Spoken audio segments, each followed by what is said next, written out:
Hello, good morning. A Winter's Cry by Kevin O'Neill. Cast by a cold light of a winter's night, walks silently a lone figure of a child. All around stood windows, watching as tenement buildings of coarse brick huddled under decaying frames. Poverty alive within each home. The child scratched his crew-cut head as he pushed open the washroom door. Gossip frozen within every brick, uttered by countless wives before, trapped in the tenements. A world below the line of poverty. The child looked around. The old stone wash tub stood. Washing ringers silently watched as he picked up a length of rope. This wee boy with the lost hope. Through darkened windows, a light briefly shone through, casting shadows surrounding the boy as he looks up to the rafters of the roof. A long tear trickled down a lonely cheek. The honking of geese honking overhead echoed down the chimney flute, scattering the rats all around the boy's feet. Cockroaches, spiders and other infestation surrounded the old derelict washroom.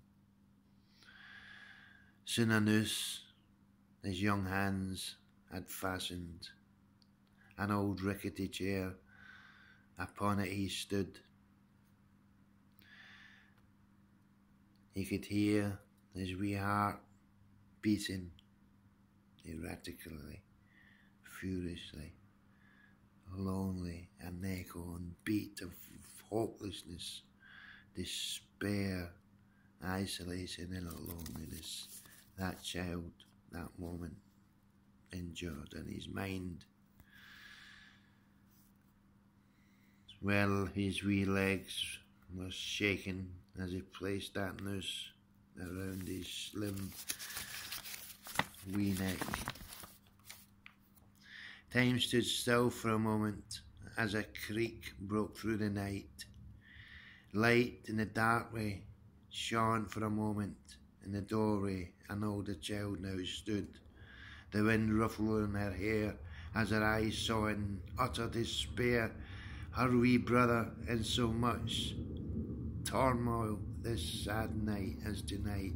She screamed, but only silence came out. I have come to kill myself as well, she said, and her hand lifted up a glass full of tablets collected from all areas of her search to die. I remember that well, that glass full of the tablets, as the other boy stood in that rickety chair, waiting to jump into oblivion, where he felt a new world awaited him, one without pain, loneliness and sorrow.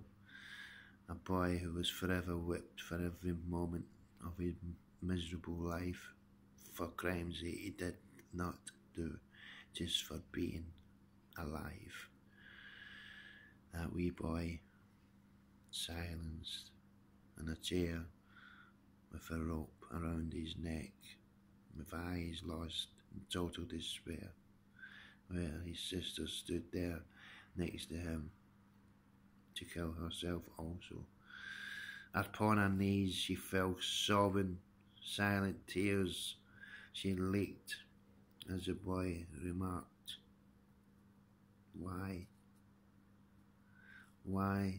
are we here this day, this way, this moment, to take us from this despair?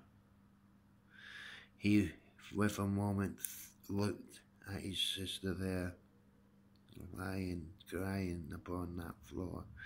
Jumping to the floor, after taking that noose from around his neck, he held his sister, sobbing himself, destitute of happiness. His eyes met hers, 1,000 tears they shared of grief, of a childhood that knew no bounds, just torment and misery. 1,000 tears stretched down an endless cheek. He swore, no more of this shall I take, no more shall I see death as a way or a road to take me from this one, the path that leads to my pain. No more, he said, again sinking to his knees as he cuddled his sister tightly. Together, you and me together shall stand strong, rise up as one. Together, we shall take this life ahead and share the turbulence that may come from our life within it. Never again shall I want to see what I have saw this day. My sister on her knees in despair, her own despair, but despairing more of my despair, this child, that moment, did say. In the distance, a mother shouts, echoing through the night, for her child a word to return. It's time for dinner. Come home, children all, echoed all through the night, as he took his sister's hand. Together they rose to their feet and slowly walked through that washroom door. With a look back, he saw the desolation that he's left behind and swore that one day he'll take his sister and him away from the pain that led to this day. This cold and windswept winter's night, where by the grace of God could have been the devil's delight, where children could have died, not knowing the fulfillment of their mind. For today, as painful as it was, could be as happy as it can be tomorrow, just with that bit of belief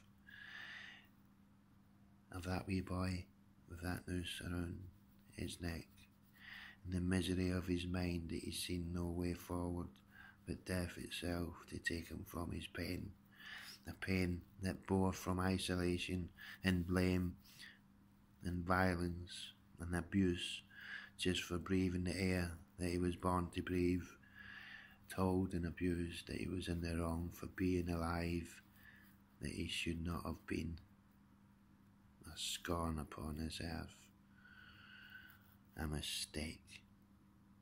But no, that child now rised up and with his sister hand in hand walked forth into oblivion of their night. Sorry this was a wee bit more hard to tell this story, but it's a very difficult one when reflecting such memories that can dictate such a tale of words. This is me, Kevin O'Neill, 3/4 dead I am just now. This is why I am doing as I am doing, to get the thoughts out, for maybe one day people to look and understand the context fully of my life and what is in my head, for others to see and to hear and to listen and to make what you wish of it. But one thing will always remain sure: I did not kill Mark Balcombe. I am innocent of his death, and I served 30 years, bar a few months, for that crime that I stood innocent of. And I have come out that sentence, sadly near dead now, 3/4 dead, with my lungs gone. I can't move, I can't breathe proper. I'm stuck in the one position mostly. things are difficult, but yet there is a story there to be told, and this is my way of telling it. I'm not telling no one I'm doing these videos. One day hopefully you'll come across them and then you'll see. So I salute you, Kevin O'Neill, over and out. The tale of a winter's night and the anguish of a wee boy's heart. Good night and God bless.